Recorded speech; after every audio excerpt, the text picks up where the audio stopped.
جسے تقدیر پر یقین ہوتا ہے وہ اپنے اوپر نازل ہونے والی مصیبتوں سے نہیں گھبراتا۔ زندگی کی اصل خوبصورتی یہ نہیں کہ آپ کتنے خوش ہیں، بلکہ زندگی کی اصل خوبصورتی تو یہ ہے کہ دوسرے آپ سے کتنا خوش ہیں۔ لوگوں کو اسی طرح معاف کرو جیسے تم خدا سے امید رکھتے ہو کہ وہ تمہیں معاف کرے گا۔ محبت سب سے کرو، لیکن اس سے اور بھی زیادہ کرو جس کے دل میں تمہارے لیے تم سے زیادہ محبت ہو۔ حضرت علی۔ جب دنیا کی مفلسی سے تنگ آ جاؤ اور رزق کا کوئی راستہ نہ نکلے تو صدقہ دے کر اللہ سے تجارت کر لیا کرو۔ خاموشی ایک عظیم نعمت ہے، خاص طور پر اس وقت جب آپ اختلافات زیادہ ہوں، آوازیں بلند ہوں، علم کی کمی ہو اور دلیل کی کوئی اوقات نہ ہو۔ زبان کا وزن بہت ہی ہلکا ہوتا ہے، مگر بہت کم لوگ ہی سنبھال پاتے ہیں۔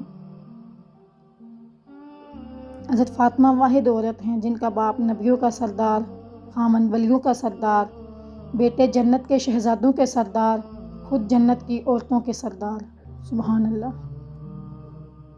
انسانیت بہت بڑا خزانہ ہے، اسے لباس میں نہیں انسان میں تلاش کرو۔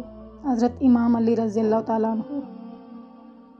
لمبا دھاگا اور لمبی زبان ہمیشہ الجھ جاتی ہے، اس لیے دھاگا لپیٹ کر اور زبان سمیٹ کر رکھیں۔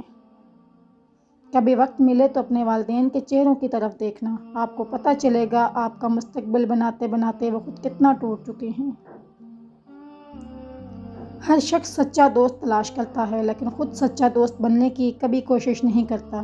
حضرت سلیمان علیہ السلام۔ انسان ہمیشہ تکلیف میں ہی سیکھتا ہے، خوشی میں تو پچھلے سبق بھی بھول جاتا ہے۔ صبر رکھو، ہر چیز آسان ہونے سے پہلے مشکل ضرور ہوتی ہے۔ شیخ سعدی۔ بکثرت غیبت کرنے والے کی دعا کبھی قبول نہیں ہوتی۔ اچھا دوست چاہے کتنا برا بن جائے کبھی اس سے دوستی مت توڑو، کیونکہ پانی چاہے کتنا بھی گندا ہو آگ بجھانے کے کام آتا ہے۔ جو انسان یہ سمجھتا ہے کہ اللہ جو کرتا ہے وہ ہمارے لیے بہتر ہے، وہ کمال کا ایمان رکھتا ہے۔